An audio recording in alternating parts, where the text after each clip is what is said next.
الحمدللہ رب العالمین والصلاة والسلام على سید المرسلین اما بعد فاعوذ باللہ من الشیطان الرجیم بسم اللہ الرحمن الرحیم پڑھیے الصلاة والسلام علیک یا رسول اللہ وعلی آلک واصحابک یا حبیب اللہ الصلاة والسلام علیک یا نبی اللہ وعلی آلک واصحابک یا نور اللہ۔ درود پاک پڑھنے کے بے شمار فضائل و برکات ہیں۔ اللہ پاک کے آخری نبی رسول ہاشمی صلی اللہ تعالی علیہ وآلہ وسلم نے نماز کے بعد حمد و ثنا اور درود شریف پڑھنے والے سے فرمایا، دعا مانگ قبول کی جائے گی، سوال کر دیا جائے گا۔ تو پتہ یہ چلا کہ جب بھی نماز سے فارغ ہوں تو اللہ پاک کی حمد و ثنا کر کے، جیسے ہم کہتے ہیں نا الحمدللہ رب العالمین والصلاة والسلام علی خاتم النبیین، یہ کوئی بھی خطبے کے الفاظ جس میں اللہ کی حمد بھی ہو، اللہ کی ثنا بھی ہو، اور اس کے بعد درود پاک پڑھ لیں، یعنی یہ اگر آپ نے نماز کے بعد کام کر لیا اور اب دعا مانگیں تو کیسی قبول ہوتی ہے کہ نبی پاک نے کیا فرمایا کہ دعا مانگ قبول کی جائے گی، سوال کر دیا جائے گا۔ تو یہ خاص پھر قبولیت کا وقت ہو جاتا ہے۔ اور ویسے بھی جمعہ کا دن ہے، آج مبارک دن ہے، اور ہم کوشش کرتے ہیں کہ ہر جمعے کو یہ حدیث پاک ایک بار پھر سن لیا کریں کہ اللہ کے نبی علیہ الصلوۃ والسلام نے فرمایا، جس کا مضمون ہے کہ جو کوئی شخص جمعہ کے دن مجھ پر 200 بار درود پاک پڑھے، اس کے 200 برس کے گناہ معاف کر دیے جاتے ہیں۔ تو خاص درود پاک پڑھنے کا دن ہے، تو کثرت کے ساتھ درود پاک پڑھتے رہا کریں۔ آئیے مل کر محبت کے ساتھ بآواز بلند درود پاک پڑھ لیں۔ صلو علی الحبیب صلی اللہ تعالی علی محمد صلی اللہ علیہ وسلم۔ دعائیں ہوتی ہیں مقبول اس وسیلے سے، خدا کی خاص عنایت درود پاک سے ہے۔ ازل کے دن سے میرے مصطفیٰ کے چرچے ہیں، تمام دہر پہ رحمت درود پاک سے ہے۔ اللہ درود پاک سے سچی محبت عطا فرمائے۔ جمعہ کا جو بیان ہوتا ہے اس میں الحمدللہ ہم قرآن کی باتیں، قرآن کریم فرقان حمید کی کچھ آیتیں، پھر اس کے بعد اس کا ترجمہ اور اس سے ملنے والے میسج کو سمجھنے کی کوشش کرتے ہیں۔ آج قرآن پاک کی جو آیت ہے، میں اگر یہ کہوں تو غلط نہ ہوگا کہ قرآن کی اگر مشہور ترین آیتوں میں سے ایک آیت ہے، ویری امپورٹنٹ اور بہت کمال کی آیت ہے۔ پارہ نمبر 2 ہے، سورہ بقرہ ہے، اور آیت نمبر ہے 154۔ اللہ کریم قرآن مجید میں ارشاد فرماتا ہے، وَلَا تَقُولُوا لِمَن يُقْتَلُ فِي سَبِيلِ اللَّهِ أَمْوَاتٌ بَلْ أَحْيَاءٌ وَلَٰكِن لَّا تَشْعُرُونَ۔ بڑی کمال کی آیت۔ اس کا ترجمہ کیا ہے؟ آسان ترجمہ قرآن کنز العرفان، اور جو اللہ کی راہ میں مارے جائیں انہیں مردہ نہ کہو، بلکہ وہ زندہ ہیں لیکن تمہیں اس کا شعور نہیں۔ انشاءاللہ اس آیت کے بارے میں جانیں گے، کچھ ذکر کرتے ہیں کربلا والوں کا، اور پھر اسی آیت کے تحت اس میں کچھ بات بھی کریں گے۔ روایت میں ہے کہ جنگ صفین کا موقع تھا، مولا کائنات مولا علی شیر خدا کرم اللہ تعالی وجہ الکریم میدان کربلا سے گزرے۔ یاد رہے یہ کربلا سے بہت پہلے کا واقعہ ہے۔ امام حسین کی جب شہادت ہوئی تو مولا علی تو پہلے ہی شہید ہو چکے تھے، تو یہ بہت پہلے کا واقعہ۔ اسی مقام سے ایگزیکٹلی اس میدان سے جب حضرت علی گزرے تو آپ نے وہاں نماز فجر ادا کی اور اس کی مٹی کو اٹھا کر سونگھا، اور پھر درد بھرے لہجے میں کہا، یہ وہ جگہ ہے جہاں ایک جماعت شہید کی جائے گی، وہ سب کے سب بغیر حساب کے جنت میں داخل ہوں گے۔ سبحان اللہ، کیا شان ہے شہدائے کربلا کی۔ اس روایت سے مولا علی شیر خدا کرم اللہ تعالی وجہ الکریم کو اللہ کی عطا سے جو علم غیب عطا کیا گیا تھا وہ بھی معلوم ہو رہا ہے، اور یہ واقعہ تو ابھی سالوں بعد ہونا ہے، لیکن مولا علی نے پہلے بتا دیا۔ چاہیں تو اشاروں سے اپنے کایا ہی پلٹ دیں دنیا کی، یہ شان ہے خدمت گاروں کی، تو سرکار کا عالم کیا ہوگا۔ اچھا، یہاں یہ بھی پتہ چلا کہ اس میدان پہ کربلا والے امام حسین اور ان کے خاندان والے آئیں گے، شہید ہوں گے، اور سب کے سب بلا حساب جنت میں جائیں گے۔ یہ بھی ان کا مقام پتہ چل رہا ہے۔ اب آتے ہیں آیت کریمہ کی طرف۔ اب کربلا میں شریک ہونے والے خوش نصیب حسینیوں کے بڑے بڑے فضائل ہیں. ان میں بعض تو صحابہ تھے اور ہمارا سچا پکا عقیدہ ہے کہ ہر صحابی جنتی ہے. پھر اس لشکر حسین میں صحابہ بھی تھے، تابعین بھی تھے، یعنی وہ خوش نصیب تھے کہ جنہوں نے صحابہ کرام علیہم الرضوان کی صحبت پائی. یہ بھی بڑے اونچے رتبے والے تھے. پھر ان کا امام عالی مقام امام حسین کے ساتھ کربلا میں شریک ہونا، آپ پر اپنی جانیں قربان کرنا، یہ ایک اور عظیم فضیلت بنتی ہے. اللہ اکبر. اور پھر انہیں ایک اور بڑا مرتبہ کیا ملا کہ اللہ کریم نے انہیں شہادت عطا فرمائی. شہادت بہت بلند مرتبہ ہے، جیسا کہ ہم نے بھی قرآن پاک کی آیت میں سنا، وَلَا تَقُولُوا لِمَن يُقْتَلُ فِي سَبِيلِ اللَّهِ أَمْوَاتٌ بَلْ أَحْيَاءٌ وَلَٰكِن لَّا تَشْعُرُونَ. اور جو اللہ کی راہ میں مارے جائیں انہیں مردہ نہ کہو، بلکہ وہ زندہ ہیں لیکن تمہیں اس کا شعور نہیں. اب ذرا غور کیجئے، شہیدوں کی شان کیسی نرالی ہے. آدمی راہ خدا میں جہاد کرتے ہوئے لڑتے ہوئے مارا گیا، وفات ہو گئی، سر کٹ گیا، روح بدن سے نکل گئی، اسے کفن پہنایا، اس کی نماز جنازہ پڑھی، قبر میں اتارا، ظاہری آنکھیں دیکھ رہی ہیں کہ جناب آدمی کا انتقال ہو گیا ہے، مگر قرآن کیا کہہ رہا ہے؟ فرمایا خبردار یہ شہید ہیں، یعنی ہرگز مردہ نہ کہو بلکہ یہ زندہ ہیں، تمہیں شعور نہیں ہے. ہے نا عجیب بات؟ بھائی آنکھیں کہ دیکھ رہی ہیں کہ انتقال ہو گیا ہے، کفن پہنایا، جنازہ ہوا، قبر میں اتار دیا. بلکہ ایک اور قرآن کی آیت میں کیا ارشاد ہوتا ہے، وَلَا تَحْسَبَنَّ الَّذِينَ قُتِلُوا فِي سَبِيلِ اللَّهِ أَمْوَاتًا. قرآن کہتا ہے جو اللہ کی راہ میں شہید کیے گئے ہرگز انہیں مردہ خیال نہ کرنا. اللہ اکبر. یعنی کہنا تو دور کی بات ہے، اپنے دل میں بھی شہید کو مردہ بھی سوچنا بھی نہیں ہے. دو آیتیں یاد رکھیے کہ ایک جگہ کہا کہ انہیں مردہ نہ کہو، یہ زندہ ہیں، تمہیں شعور نہیں ہے. دوسری جگہ فرمایا ان کے بارے میں مرنے یعنی موت کا، یعنی یہ مردہ ہو گئے، اس بات کا خیال بھی دل میں نہیں لانا ہے.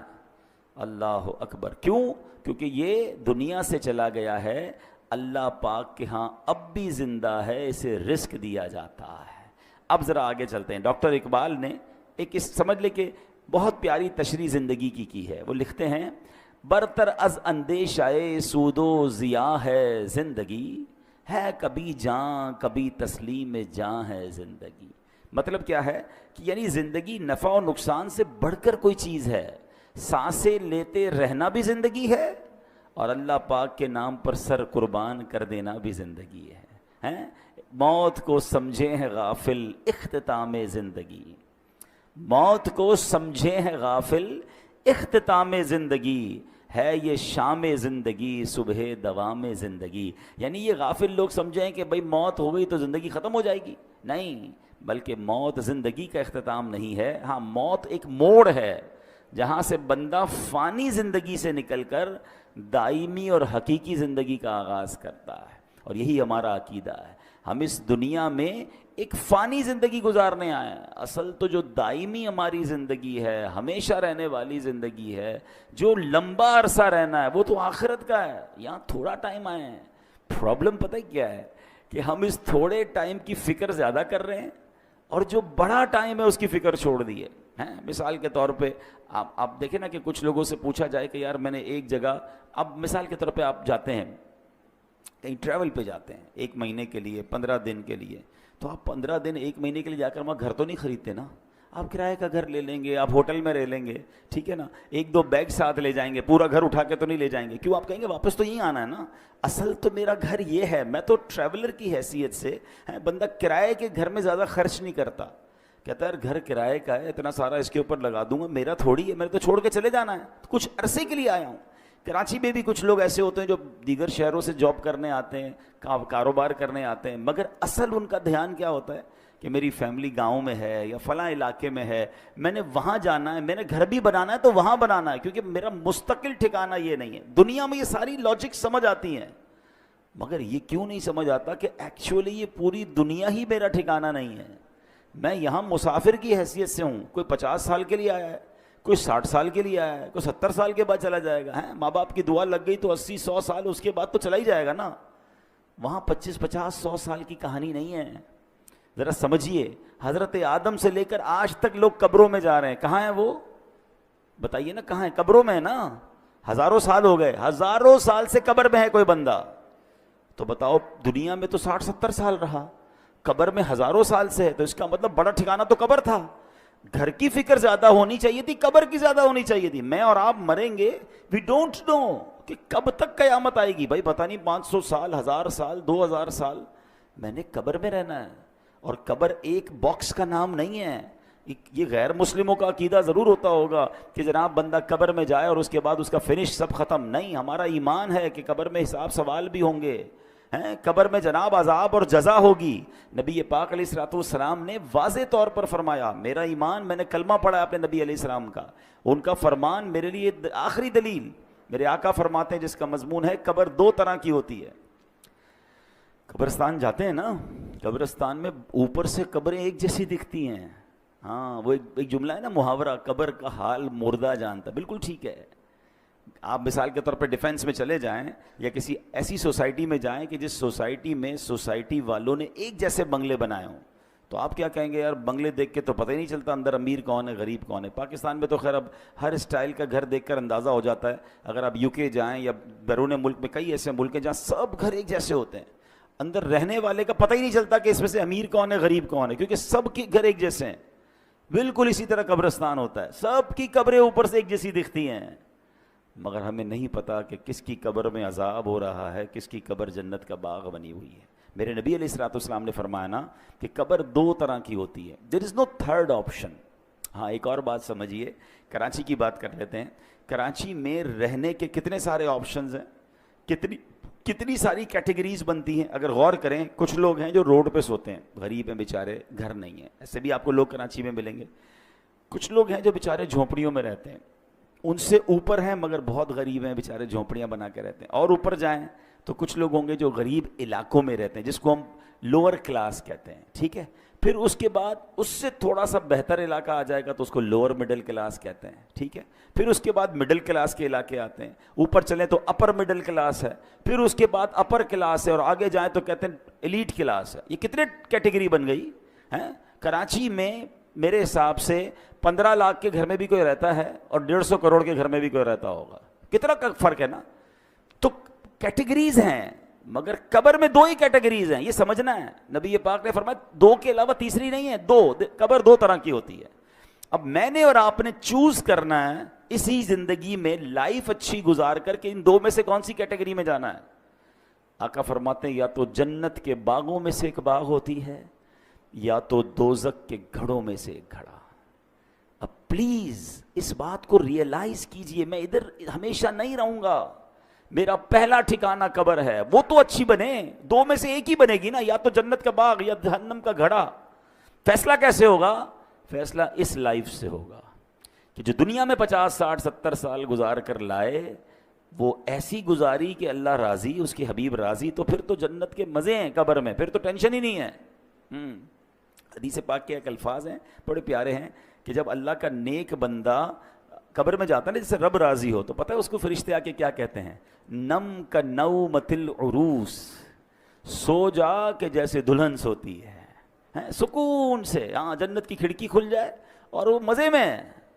لیکن اللہ جس سے ناراض ہوا, نبی پاک علیہ الصلوۃ والسلام کی احادیث میں مضمون ملتا ہے. میرے آقا نے نا دونوں ہاتھ ملا کر بتایا کہ بے نمازی کو قبر ایسے دبائے گی کہ اس کی پسلیاں ٹوٹ پھوٹ کر ایک دوسرے میں پیوست ہو جائیں گی. آج کل عید کے دنوں میں یا کبھی دوست کوئی ملے ذرا جاندار قسم کا, زور سے دبا دے تو چیخ نکل جاتی ہے.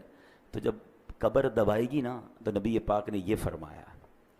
اب یہ تو صرف بے نمازی کی سزا ہے, سود خور ہے, ظلم کرنے والا ہے, قتل کرنے والا ہے, زیادتی کرنے والے ہیں, اللہ کو ناراض کرنے والے کام چھوڑ دیں. ہم یار ہمیشہ نہیں رہیں گے, اس بات کو سمجھ جائیں.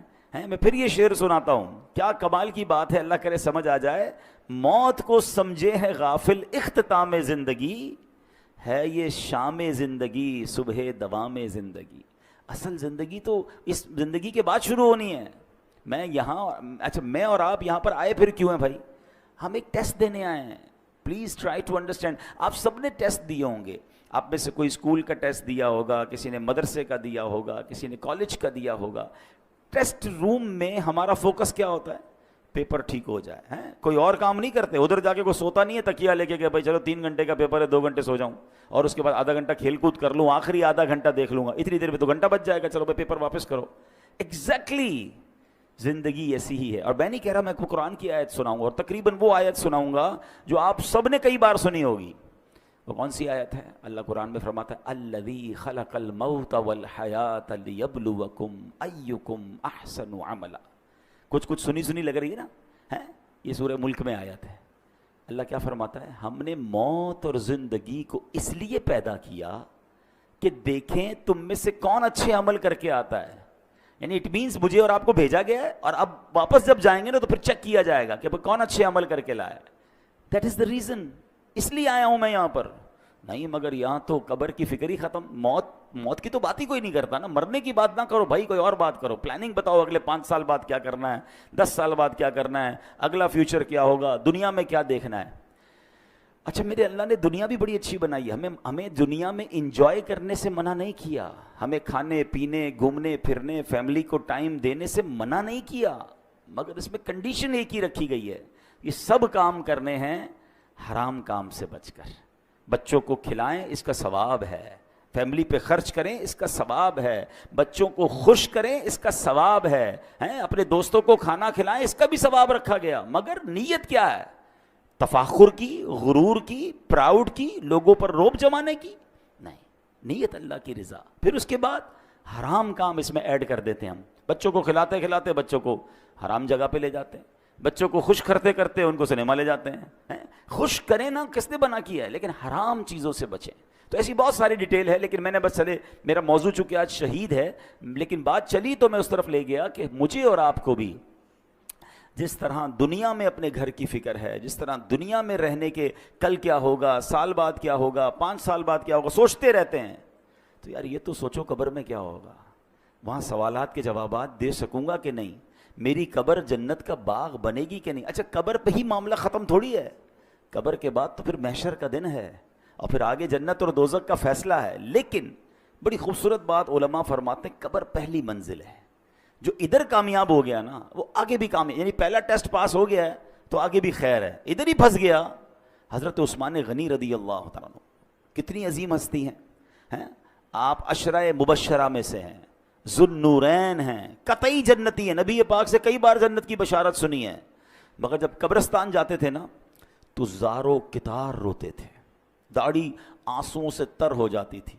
تو کسی نے کہا آپ کے سامنے محشر کا ذکر ہوتا ہے آپ نہیں روتے, جہنم کا ذکر ہوتا ہے اتنا نہیں روتے, لیکن آپ جب قبرستان جاتے ہیں تو بہت روتے ہیں. تو کمال کی بات فرمائی, فرماتے قبر ہی پہلی منزل ہے, جو ادھر کامیاب ہو گیا وہ آگے بھی کامیاب ہو گیا. تو please try to prepare beautiful grave for you. اپنی بہترین قبر بنانے کی کوشش کرنی ہے. وہ پیسوں سے نہیں ہوگی کہ میں کہوں بھائی میرے مرنے کے بعد ماربل والی قبر بنا دینا. آپ ماربل نہیں, سونے کی قبر بنا لیں. اگر اللہ ناراض ہے تو اندر عذاب ہو رہا ہوگا. باہر کا قبر کا کوئی کمال نہیں ہے, اندر کی کہانی اور ہے. اللہ کرے یہ بات مجھے بھی سمجھ آ جائے, یہ بات آپ کو بھی سمجھ آ جائے. اب امام حسین رضی اللہ تعالیٰ عنہ کی بات چل رہی ہے, شہیدوں کی بات چل رہی ہے. حضرت زید بن ارقم رضی اللہ تعالیٰ عنہ, شہید زندہ ہوتا ہے نا. اب ذرا سنیے گا واقعہ, میں امام حسین کا واقعہ سنانے لگا ہوں. صحابی رسول ہیں حضرت زید بن ارقم, کہتے ہیں جب یزیدی لشکر نے ظلم پہ ظلم ڈھایا کہ امام علی مقام کے سر انور کو معاذ اللہ جب نیزے پر اٹھا لیا گیا, شہید کر کے سر مبارک کو معاذ اللہ کٹ کر کے اب نیزے پر اٹھا کر اسے گلی گلی لیے پھرتے تھے. اللہ اکبر. وہ سمجھتے تھے کہ ہم ان کو معاذ اللہ ان کی عزت ختم کر رہے ہیں, بلکہ یہ نیزے پر سر مبارک کو لے کر گھومنا بھی ان کی عزتوں کو بڑھا رہا تھا. کیا خوبصورت بات شاعر لکھتے ہیں نا, سر شہیدان محبت کے ہیں نیزوں پر بلند, اور اونچی کی خدا نے قدر و شان اہل بیت. تو وہ کہتے ہیں کہ جب میں نے دیکھا کہ امام حسین کے سر کو لے جایا جا رہا ہے تو میں اپنے مکان کے اوپر والے حصے میں تھا, بالا خانے میں تھا.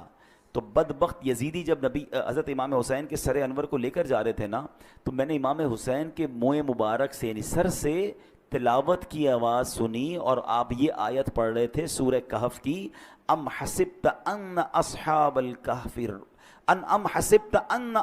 الکہف والرقیم کانوا من آیاتنا عجبا، کیا تمہیں معلوم ہوا کہ پہاڑی، غار اور جنگل کے کنارے والے وہ ہماری نشانیوں میں سے ایک عجیب نشانی تھے۔ اللہ اکبر۔ عبادت ہو تو ایسی ہو، تلاوت ہو تو ایسی ہو، سرے شبیر تو نیزے پہ بھی قرآن سناتا ہے۔ یہاں امام حسین کے چاہنے والوں کو ایک میسج بھی ہے کہ میرے امام تو تلوار پر، نیزے پر بھی قرآن پڑھتے تھے، اور آج پنجتن کے غلام کہلانے والوں کو کیا قرآن پڑھنا آتا ہے؟ اور پھر آتا ہے تو پڑھتے کتنا ہے؟ ایسا نہ کریں۔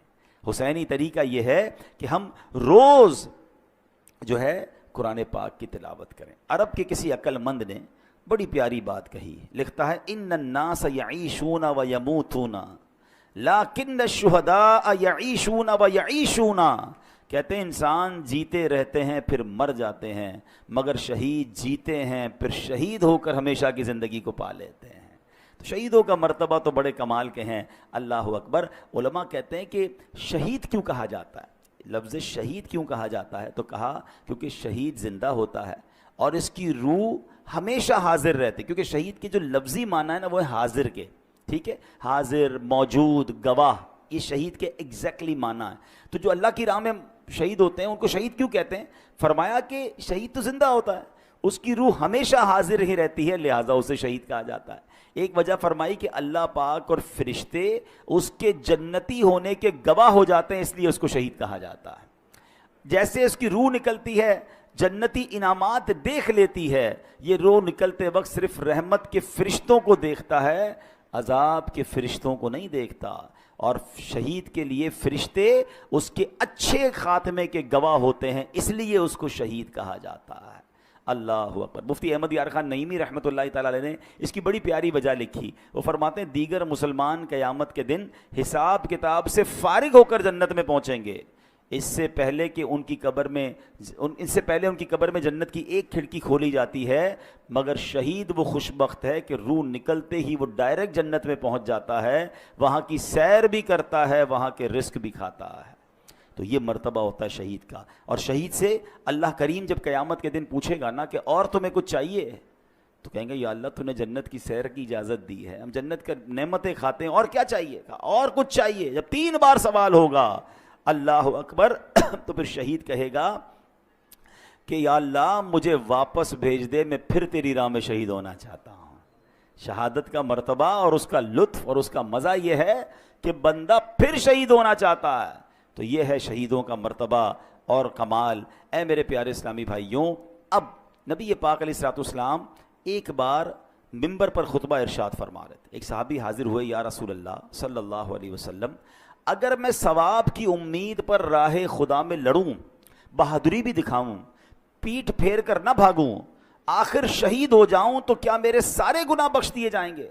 فرمایا ہاں تمہارے سارے گناہ بخش دیے جائیں گے، مگر قرض کی معافی نہیں ہوگی۔ ابھی تک تو ہم شہید کا مرتبہ سن رہے ہیں نا، مگر اب ذرا یہ بات غور سے سنیے۔ نبی پاک ایک حدیث میں میرا آقا نے فرمایا اول ما یحراق من دم الشہید یغفر له ذنبه كله الا الدین۔ آقا فرماتے ہیں شہید کے خون کا پہلا قطرہ گرتے ہی اس کے سب گناہ بخش دیے جائیں گے، ہاں قرض معاف نہیں ہوتا۔ نبی پاک علیہ الصلوۃ والسلام کا یہ معمول تھا کہ جب جنازہ آتا نا تو آپ پوچھتے تھے کہ اس پر کوئی قرض تو نہیں ہے، اور جب قرض ہوتا تو آقا فرماتے میں جنازہ نہیں پڑھاؤں گا، یا فرماتے کہ کوئی قرض کا ضامن بن جائے پھر میں جنازہ پڑھاؤں گا۔ حالانکہ جس کے اوپر قرض ہو، اس کا انتقال ہو، اس کا جنازہ پڑھنا جائز ہے، مگر نبی پاک علیہ الصلوۃ والسلام اس کی اہمیت بیان کرنے کے لیے فرمایا کرتے تھے۔ تو نبی پاک نے ایک بار فرمایا، ایک جنازہ لایا گیا نا، حضرت انس بیان کرتے ہیں کہ نبی پاک علیہ الصلوۃ والسلام کی بارگاہ میں ایک جنازہ لایا گیا، تو پیارے آقا نے پوچھا کہ اس پر کوئی قرض ہے؟ لوگوں نے عرض کی جی ہاں یا رسول اللہ اس پر قرض ہے۔ ارشاد فرمایا ایسے آدمی پر میرا جنازہ پڑھنا کیا فائدہ دے گا جس کی روح قرض کے بدلے اس کی قبر میں گروی رکھی ہوئی ہو اور آسمان کی طرف بلند نہ ہو۔ اگر تم میں سے کوئی اس کے قرض کا ضامن بنتا ہے تو میں اس کی نماز جنازہ پڑھا لیتا ہوں، کیونکہ میرا اس کی نماز جنازہ پڑھنا اسے نفع دے گا۔ یعنی قبر میں روح گروی رکھ دی جاتی ہے، آسمان کی طرف بلند نہیں ہوتی ہے اگر کوئی مقروض ہو کر مرتا ہے۔ اے میرے پیارے اسلامی بھائیوں، آج کتنا یہ چیز وبا عام ہو گئی ہے، لوگ لاکھوں روپے دبا لیتے ہیں، کاروباری لوگ مجھے سن رہے ہیں، بعد میں یہ بیان سنا جائے گا، کبھی بھی قرض نہ لیں، قرض کی کوشش کریں کہ آپ پر قرض ہی نہ آئے، لیکن اگر قرض لیں تو پھر اسے وقت پر ادا کریں۔ ہاں آج کل تو معاملہ ہی الگ ہے نا، قرض لیتے وقت بندہ اور ہوتا ہے اور لینے کے بعد انداز ہی بدل جاتا ہے، بندہ کہتا ہے یہ وہی آدمی تھا جس کو پیسے دیے، بڑی منتیں کر کے بڑی ریکویسٹ کر کے پیسے لیے تھے، اب پیسے لینے کے بعد نہ فون اٹھا رہا ہے نہ جواب دے رہا ہے، بیچارہ جس کے پیسے وہ دھکے کھا رہا ہے۔ یہ نہ کیا کریں۔ روایتوں میں آتا ہے اگر کسی نے کسی کی رقم دینی ہے اور پیسے ہوتے ہوئے نہیں دے رہا ہے، ایک تو نا کہ ختم ہو گیا، اس کی الگ ایک پوری تفصیل ہے، لیکن اگر اس کے پاس ایسا کچھ ہے کہ اپنا سامان بیچ کر اپنی تمام چیزیں بیچ کر قرض ادا کر سکتا ہے تو اس کو کرنا پڑے گا، ورنہ ہر لمحے گناہ گار ہو رہا ہے، اس کے گناہوں کا میٹر شروع ہو رہا ہے۔ تو کبھی بھی ایسا نہ کریں، قرض لیں تو اچھی نیتوں سے لیں، وقت سے پہلے لوٹائیں، پھنس گئے ہیں تو جواب تو دیں، رپلائی تو دیں، اس کے پاس جا کر معذرت کریں اس سے کہ بھائی میں پریشان ہوں، مجھے تھوڑا اور وقت دے دو، لیکن اب تو معاملہ ہی الگ ہے، بندہ ہی غائب ہو جاتا ہے۔ آج غائب ہو جاؤ گے پھر کیا ہوگا قبر میں؟ پتہ ہے قیامت کے دن ان پیسوں کے بدلے نیکیاں دینی پڑیں گی، وہاں پیسے نہیں ہوں گے کہ بھائی یا اللہ میں نے اس کے 2 لاکھ لیے تھے، محشر کے دن میں 2 لاکھ دے رہا ہوں، نہیں، وہاں چیک بک نہیں ہوگی، وہاں کیا ہوگا؟ روایتوں میں آتا ہے کہ جو اعلیٰ حضرت امام اہل سنت لکھتے ہیں کہ جو کسی کے 3 پیسے جان بوجھ کر دبا لے، 3 پیسوں کی ویلیو کیا ہے؟ آج کل تو لوگ پتہ نہیں کتنا زمینوں پہ قبضہ کر رہے ہیں، پیسے دبا رہے ہیں، فرمایا اسے قیامت کے دن 700 مقبول با جماعت نمازیں دینی پڑ جائیں گی۔ ایک طرف 3 پیسے ہوں گے، اس کے بدلے دینا کیا پڑے گا؟ 700، وہ بھی مقبول با جماعت نمازیں۔ جس نے کروڑوں کھائے ہیں، جس نے زمینوں پہ قبضہ کیا ہے، جو لوگوں کا پیسہ نہیں لوٹا رہا ہے، وہ کیا جواب دے گا قیامت؟ نبی پاک نے جنازہ پڑھانے سے منع فرما دیا۔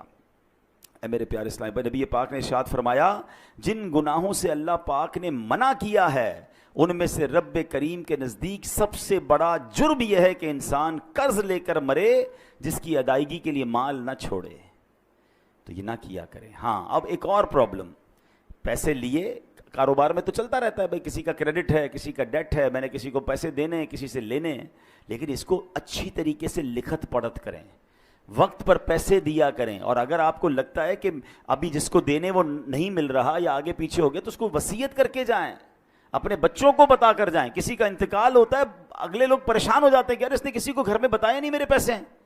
یعنی کتنی عجیب بات ہے کہ میں نے کسی کو رقم دینی ہے یا اس کی کوئی امانت میرے پاس ہے، میرے سوا کسی کو پتہ ہی نہیں ہے۔ یہ بہت بڑی بے وقوفی اور جہالت ہے جو عذاب قبر میں گرفتار کر سکتی ہے۔ بھائی اگر آپ کو کسی نے امانت دی ہے، کوئی رقم دی ہے، تو آپ لکھیں، اس کو اپنے بچوں کو بتائیں، اس کو بھی بتا دیں کہ بھائی مجھے کچھ ہو گیا تو یہ میرا بیٹا ہے، یہ میری فیملی ہے، تمہیں یہاں سے مل جائیں گے، تاکہ اس کو بھی تسلی ہو۔ آج کل تو اچھا یہ بھی ہمارے لوگ بھی بڑے بھولے بھالے ہیں، کروڑوں روپے کا کاروبار کریں گے، گھر میں کسی کو نہیں جانتے، صرف اسی کو جانتے ہیں، نہ اس کے بیٹے کا پتہ نہ گھر کا پتہ، بعض اوقات تو گھر کدھر ہے یہ بھی نہیں پتہ۔ تو اگر جینے کی تمنا ہے تو کچھ پہچان پیدا کر ہے، تبھی تو شریعت کہتی ہے کہ لکھت پڑھت کر لیں، کوئی کانٹریکٹ کر لیں، 2 گواہ ہونے چاہیے، کل کچھ ہو گیا تو آپ کے پاس کوئی چیز تو ہو۔ یہاں ہماری بھی غلطی ہوتی ہے، لیکن بالخصوص ان لوگوں کو سوچنا چاہیے کہ جن پر لوگوں کا آتا ہے اور انہوں نے دینے کا انتظام پراپر نہیں کیا، کیونکہ ہم تو چلے جائیں گے۔ ابھی میں نے بہت تفصیل سے بتایا کہ قبر کتنی بڑی ہماری منزل ہے۔ قبر میں اگر ہم عذاب سے بچنا چاہتے ہیں تو اپنے اوپر قرض چھوڑ کر نہ جائیں، اور اگر قرض چھوڑ کر جائیں تو اس کی وصیت ہو، اس کا انتظام ہو، اس کی سب سے پہلے دیکھیں نا، میت کے انتقال کے بعد شریعت کا حکم کیا ہے کہ اس کا مال ورثاء میں بعد میں تقسیم ہوگا، پہلے اس کا قرض ادا کیا جائے گا۔ لیکن میں نے اگر قرض بتایا ہی نہیں کسی کو گھر والوں کو، اور بعد میں گھر والوں کی تربیت بھی نہیں کی، بھائی ابو مر گئے، بھائی اب ابو سے بات کریں، ہم نے نہیں دینا، بیٹے بھی ایسے کہہ دیتے ہیں۔ ان بیٹوں کو بھی چاہیے، ان اولاد کو بھی چاہیے کہ اپنے باپ پر، مرحوم پر بوجھ نہ رکھیں قرض کا۔ کہ آپ نے حدیث پاک سن لی ہے کہ نبی پاک نے جنازہ پڑھانے سے انکار فرمایا، اس سے بڑی تنبیہ کیا ہو سکتی ہے؟ اللہ کرے کہ یہ بات ہمیں سمجھ آ جائے۔ ہم شہیدوں کے حوالے سے بات کر رہے تھے، اب یہاں پر ہم دیکھیں نا، آج کے دور میں تو جہاد کرنا، دشمن فوج سے لڑنا اسلامی ریاست میں پہلے فوج کا کام ہے۔ اللہ پاک ہمارے ان فوجی جوانوں کو سلامت رکھے جو ہماری سرحدوں کی حفاظت کرتے ہیں اور اللہ کی راہ میں شہید ہوتے ہیں، لیکن ہم کیسے شہید کا رتبہ پائیں؟ ہم تو سویلین ہیں، سبحان اللہ، ہمارا اسلام کتنا کمپلیٹ ہے. اب سنیے نبی پاک علیہ الصلوۃ والسلام نے کیا خوبصورت فرمایا، من سأل اللہ الشہادۃ مخلصا اعطاہ اللہ اجر شہید وان مات علی فراشہ. میرے آقا فرماتے ہیں مسند امام احمد کی حدیث کہ جو سچے دل سے شہادت کی دعا کرے وہ اگرچہ بستر پر ہی مر جائے اللہ پاک اسے شہیدوں والا ثواب عطا فرمائے گا. ہم دعا تو کر سکتے ہیں نا کہ اللہ مجھے شہادت والی موت عطا فرما. اچھا حضرت عمر فاروق رضی اللہ تعالیٰ کمال دیکھیں، آپ کی دعا کیا تھی، اللہم ارزقنا شہادتا فی سبیلک واجعل موتی فی بلد رسولک. اے اللہ مجھے شہادت والی تیری راہ میں موت بھی دے اور تیرے حبیب علیہ الصلوۃ والسلام کے شہر مدینے میں موت دے. اچھا اس زمانے میں صحابہ کرام حیران ہوتے تھے کہ حضرت عمر کیسی دعا کر رہے ہیں، مدینہ کیپٹل ہے، اس پر تو حملہ نہیں ہونا، ادھر تو فوج بھی ہے، چیزیں ہیں، یہاں کیسے شہادت ملے گی ان کو، یہ دعا کرتے رہتے تھے. اللہ نے کیسی دعا قبول کی کہ عین مدینہ پاک میں مسجد نبوی کے اندر مصلی رسول پر امام حضرت عمر فاروق نماز فجر پڑھا رہے ہیں. آپ جگہ تو دیکھیں، مسجد نبوی نبی پاک کا مصلی اور فجر کی نماز کی امامت کر رہے ہیں، اور اس نماز کے اوپر آپ پر، نماز کے دوران آپ پر حملہ ہوتا ہے اور اللہ کریم آپ کو شہادت کا مرتبہ عطا فرماتا ہے. تمنا تھی نا، ہم تو یہ تمنا بھی نہیں کر رہے ہوتے.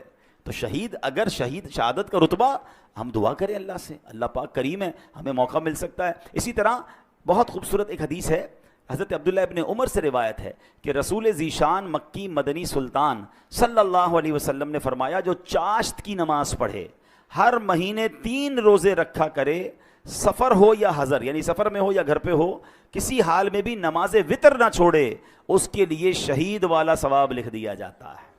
تو یہ 3 کام غور کر سن لیں کہ چاشت کی نماز. اچھا اشراق اور چاشت بہت پیاری نمازیں ہیں، بڑے اس کے فضائل ہیں، اور یہ ہم کب پڑھ سکتے ہیں، جب فجر کا وقت ختم ہوتا ہے نا، آپ ٹائم ٹیبل پہ دیکھ سکتے ہیں، اس کے 20 منٹ گزرنے کے بعد آپ اشراق اور چاشت کے نوافل پڑھ سکتے ہیں. اس کے کم از کم 2 رکعتیں پڑھ لیں، زیادہ بھی پڑھ سکتے ہیں. اور سبحان اللہ اشراق و چاشت کی بڑی فضیلتیں ہیں. اور پھر یہ جو ہر مہینے 3 روزے رکھنے ہیں، اس میں اچھا یہ ہے کہ ایام 20 کے روزے رکھ لیے جائیں. ہر اسلامی تاریخ کی 13، 14، 15 تاریخ کو ایام 20 کہا جاتا ہے. ان دنوں میں اگر آپ روزے رکھ لیں گے انشاءاللہ تو سبحان اللہ یہ سنت کی ادائیگی کی نیت سے پیر کا روزہ بھی رکھ سکتے ہیں. تو یہ 3 روزے اگر اللہ کرے ہماری عادت بن جائے تو شہادت کا مرتبہ مل رہا ہے، تو اور کیا چاہیے. حضرت